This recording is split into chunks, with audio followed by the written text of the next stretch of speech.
Now that we know about structs, let's go ahead and do an example program where we learn how to use them in our actual code. In this program, we're just going to read a list of items, and then we're going to try to print them. And so we're going to store them in a vector. I think is a good idea, just so you have an idea of how to use those better for assignment 10.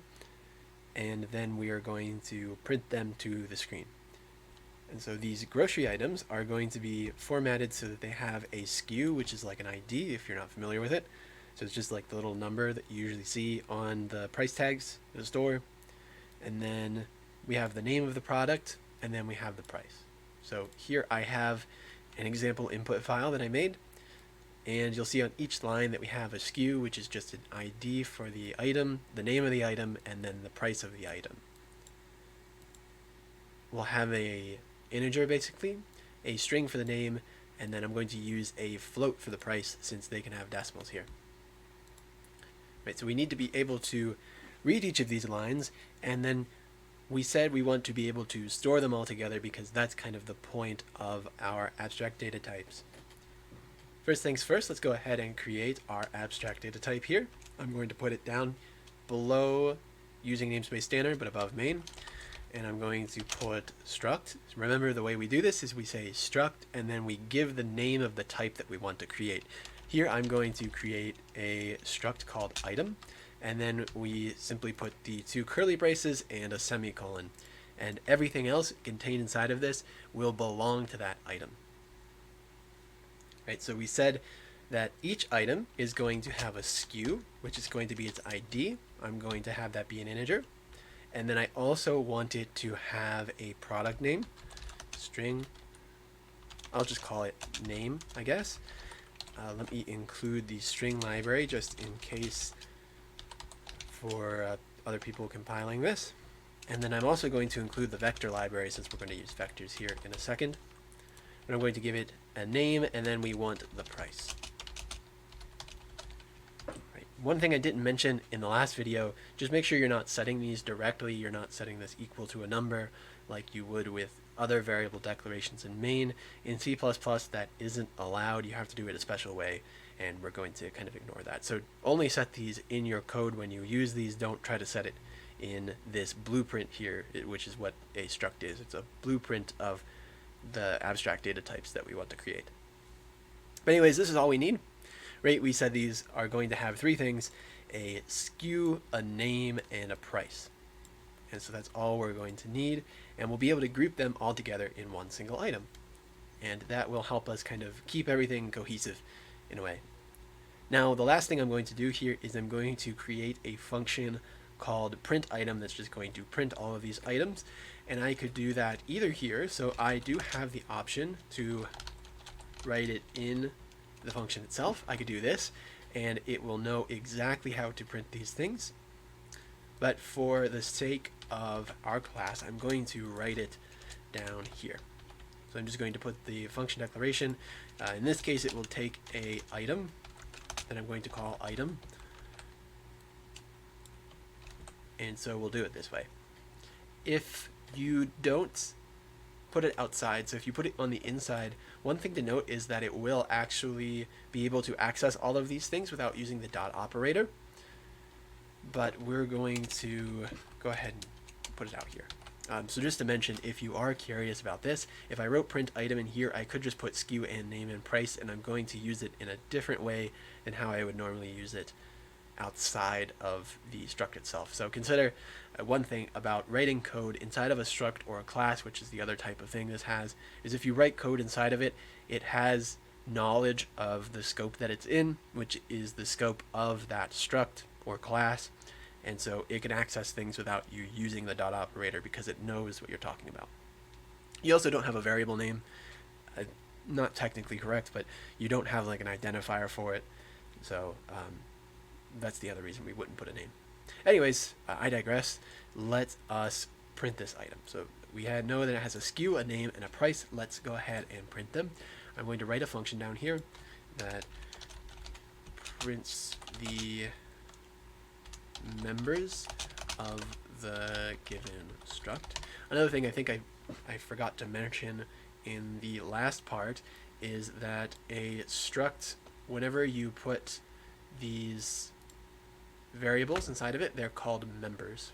That's a specific name for it. So if you ever see that when you're searching things up, that's what they're referring to when they say members. Or if the compiler gives you some sort of error, members refer to variables that are inside of a abstract data type declaration. Right, so these are the members of an item. Another thing to just randomly note is sometimes you'll see people call structs records. I think that's kind of an outdated term. I very rarely see it, but I know I've been on Stack Overflow and somebody's mentioned it before. So I feel like, just in case, they are also called records. So if you see that, that's what they're talking about. Anyways, let's go ahead and print this. So I'm going to print the SKU, and I'm just going to put a little label before it. So I'll put SKU, and then I'll put the items SKU. And then after that, we will print the name. Right, and I'm typing it, but I should probably say it. You need to put the dot operator followed by the variable that you want here. So I'm going to print the name of the item, and then I'm going to print the last thing, which was the price. And I'll put a $sign in front of that.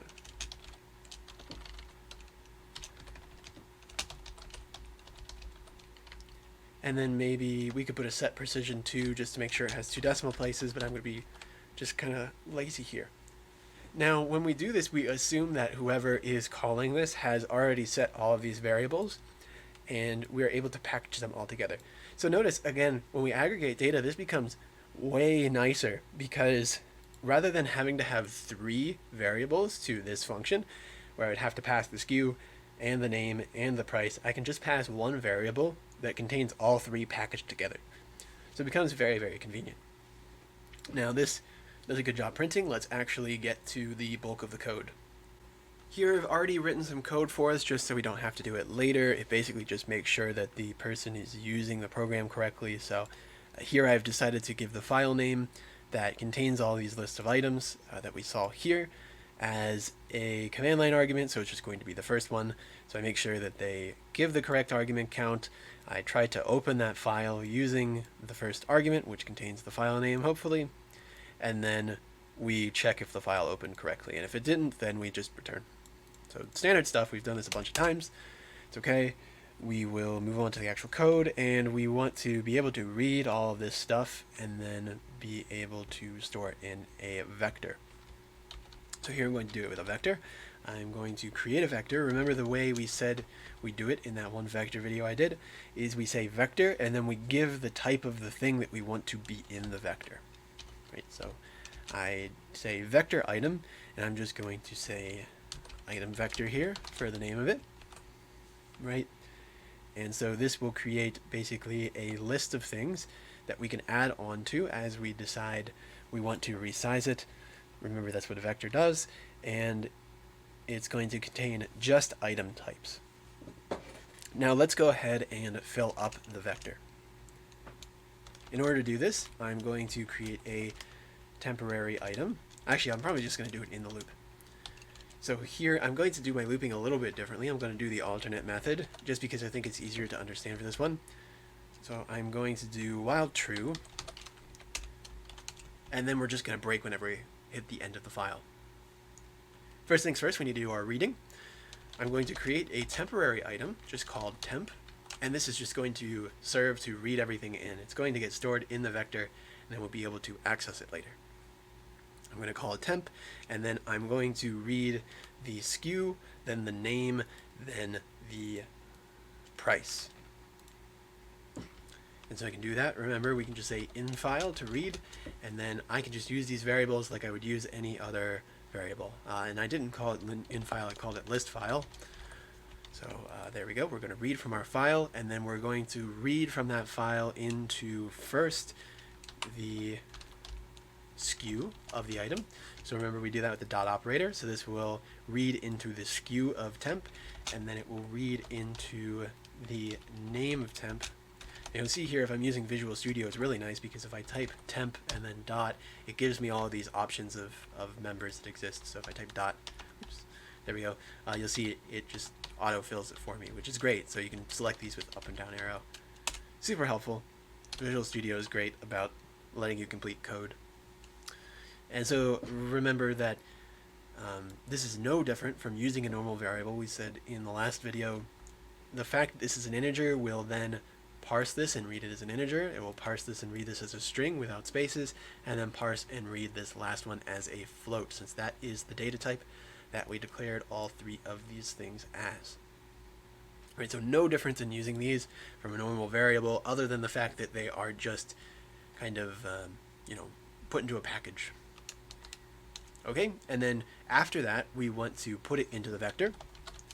So we're going to say item vector dot pushback is the way we push into a vector. And so this, if you remember from the vector video, which I encourage you watch if you haven't already. I do know it was optional. I didn't realize assignment 10 used it until recently. You do this and it will just add it to the end of the list. So here I'm going to push this item into the list, and then we're done. And one thing I need to check, because the way I'm reading, I'm doing while true, right? So it's going to infinitely loop currently, is I want to check if list file dot end of file. So if we've hit the end of file, then we need to not return, but break. So if we're at the end of file, stop reading. And just a note, because I see this error a lot in student code, make sure you're checking end of file before you do anything dangerous. Remember that end of file is triggered when you read bad data. So if this line reads bad data, that's the only way that end of file is going to get triggered. You need to put this before you do anything. So if I push back temp, I would be pushing back a variable that contains bad data, and I'm going to get something extra at the end. And so you need to make sure, if you're doing it this way, if you're checking for end of file with an if and a break, you need to do it before you do any code. It's kind of a check there, right? It's just, okay, make sure that this isn't bad data that I'm using, so I don't do anything bad with the bad data, right? Don't put this at the end if you're doing it this way. Very important. I see this error pop up quite often, so just be conscious of that. Anyways, let's just document the rest of this, I guess. I'm going to say read the items into the file, and then this is just item to read into. And the reason I did this inside the while loop instead of outside, which you normally do, is the fact that I want each item to be distinct. And so the fact that I'm pushing it back into the vector, I think it does take care of it in C++, but in other languages it doesn't necessarily do this, because there's some stuff with memory addresses that might interfere. So this is why I do it this way. If you don't do it this way, it should work in C++, but be aware, if you're doing something like Java or C#, then that will probably give you an error, and you'll probably just get a vector full of all of the last item, and that might be a little confusing as to why that happens. So I recommend, if you're pushing things into a vector or keeping items, that you put them inside a loop. Even though I normally say, declare things outside if you're going to reuse a variable, do it a little differently for abstract data types. And arrays, actually, that's another reference type. Anyways, we're just going to read the line, is what we do there, and then this puts the item at the end of the vector. Cool. And I know I mentioned it in the previous video, I think, but a vector is also an abstract data type, and it's a templated type, which is where these things come from. And so it has its own members and member functions, like here, right? We're saying pushback is a function that belongs to the vector class. It's probably a class, not a struct. Anyways, let's finish this up. Last thing we want to do is we want to print all the items. So print all of the items that we read. First thing I'm going to do is maybe just see out how many we read. So read items,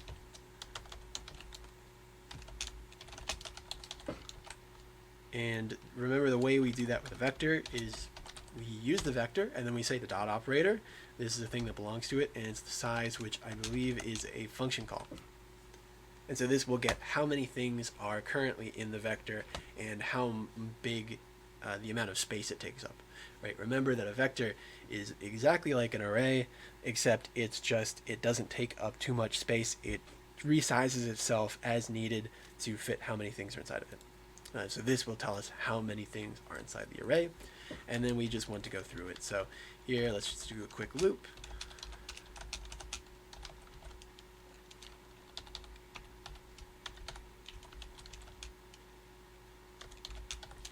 And then we say the way that we access items is we simply use it exactly how we would use an array. So I'm going to say item vector and then sub I. And so this will just go from 0 right until we hit the end of the array and grab every single item, and then it's going to feed it into my function called print item. So it's just going to go and print all of those items. And that should about do it. I think that's everything. I might want to put an end line here, but that's okay, I guess. Let's make sure that it works really quick. Try running it. And we see that it is formatted a little gross, but it does seem to work. So we get the SKU, the banana, which is the name, and then the price. Again, I said I should probably use set precision, but I'm being lazy, so it just points it at 0.5 instead of 50 cents.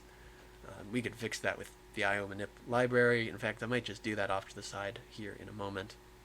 And then we get all the rest of the stuff, right? It puts the SKU and then the name of the apple and all of that. And so we can now store all of these things as individual items and be able to kind of group them together, and it becomes a lot nicer to rewrite. I'm able to put this as just one line rather than having a bunch of different variables. And so this is my example of how to use abstract data types. Every single lecture after this, if I do upload some, will just be bonus videos just to kind of help you with some extra programming concepts that you might want to learn before you take future courses if you decide to do it. Anyways, thank you for watching, and best of luck on the final.